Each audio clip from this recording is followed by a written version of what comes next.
111-এর সময় মঈন আহমেদ ফখরুদ্দিন আপনার আমলে চার্জশিট দিয়েছে। পরবর্তীতে আওয়ামী লীগ ক্ষমতা আসার পর নতুন পিপি সাহেব দরখাস্ত দিয়েছে, তার পরিপ্রেক্ষিতে নতুন আইন নিয়োগ করেছে। কাকে নিয়োগ করেছে? আব্দুল কাদের আরাকান, যিনি যার চাকরি চলে গেছিল বিএনপি ক্ষমতার সময়। তিনি আওয়ামী লীগের নমিনেশন চেয়েছিল, দলীয় মনোনয়ন চেয়েছিল সেই সময় এবং এমপি হওয়ার জন্য। তাকে পরে চাকরি পুনর্বহাল করে তাকে তদন্তের দায়িত্ব দিচ্ছে। এখানে তার রাজনৈতিক প্রতিহিংসাতে প্রতিফলিত হয়েছে। এবং যে উনি যে মুফতি হান্নানকে 100টা সাক্ষী হওয়ার পরে মুফতি হান্নানকে আবার রিমান্ডে নিল। মুফতি হান্নান আগে কিন্তু 164 করেছিল, সেখানে আসামিদের নাম বলেছে, তাদের নাম বলেছে, সেগুলো নাই। সাবসিকুয়েন্টলি মুফতি হান্নানকে আব্দুল কাদের আরাকান আবার রিমান্ডে নিয়ে 100 সাক্ষীর পরে তাকে আবার রিমান্ডে নিয়ে টর্চার করে তাকে 160 করেছে। সেই 160 পরে তারেক রহমান সহ অনেকের নাম আনিয়েছে। পরবর্তীতে মুফতি হান্নান কোর্টে গিয়ে বলছে যে আমার হাত দেখেন, আমার পা দেখেন, সামনে ঘুরিয়ে ফেলছে আমাকে। শুধু আমি তারেক রহমান সাহেবকে চিনিও না, আমি রাজনীতিকে চিনিও না।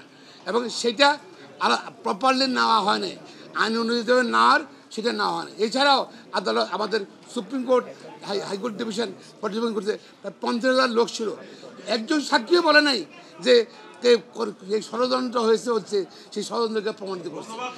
একজন সাক্ষী বলে নাই যে তারা দেখেছে কে বোমা মারছে।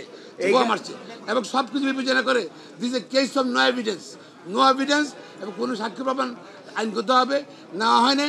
তার পরিপ্রেক্ষিতে আদালত সকল আসামিকে খালাস দিয়েছে, ইনক্লুডিং যারা আপিল করে নাই তারেক রহমান সহ তাদেরকেও খালাস দিয়েছে। এটা রাজনৈতিক উদ্দেশ্য ছিল।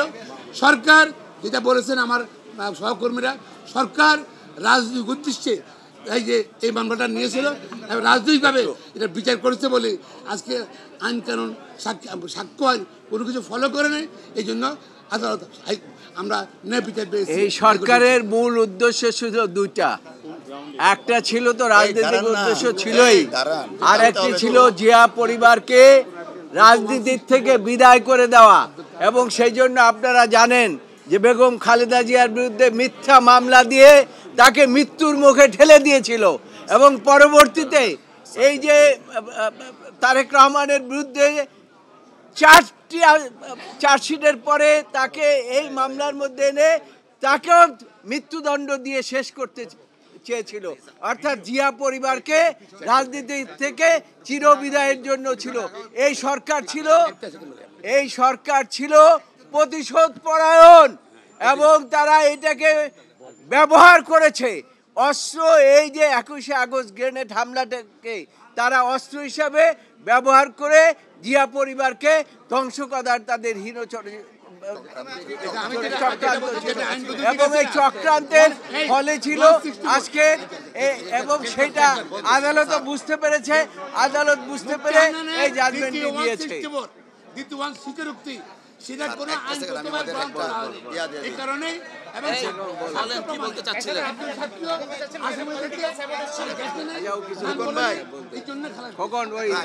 একটু দেখি, হ্যাঁ একটু মাঝখানে চলে যাবে, নাহলে তো জি বলতে থাকো। দেখুন, আসলে আমাদের লার্নেড অ্যাডভোকেট সাহেবরা বলেছেন এই মামলা 2010 থেকে এই মামলাটা রাজনৈতিকভাবেই এই মামলাটা পরিচালিত হয়েছে এবং এইটা আমাদের বাংলাদেশের রাজনীতির জন্য এই মামলাটা ব্যবহার করা হয়েছে। It's a political sabotage against mister Tarique Rahman and BNP, because Sheikh Hasina ওয়াজের যখন 161 দেন সেইখানেও তারেক রহমান সাহেবের নাম ছিল না। পরবর্তীতে তিনি ক্ষমতায় এসে রাষ্ট্রযন্ত্রকে ব্যবহার করে নিজের রাজনৈতিক হীন উদ্দেশ্যকে সাধন করার জন্য জনাব তারেক রহমান সাহেবকে এই মামলায় সম্পৃক্ত করা হয়। It's a political revenge, it's a political vendetta and it's a political sabotage. যে কারণে সব কিছু কনসিডার করে এবং এই মামলার কোনো এভিডেন্স নেই যে দ্বিতীয় 164 করা হয়েছিল, সেই 164-এর কোনো এভিডেন্সিয়াল ভ্যালু নেই এবং কোনো সাক্ষী কখনোই জনাব তারেক রহমান সাহেবের নাম বলেননি। সব কিছু নিয়ে মহামান্য আদালত জনাব তারেক রহমান সাহেব সহ অন্যান্য সকল আসামিদেরকে বেকসুর খালাস করেছেন।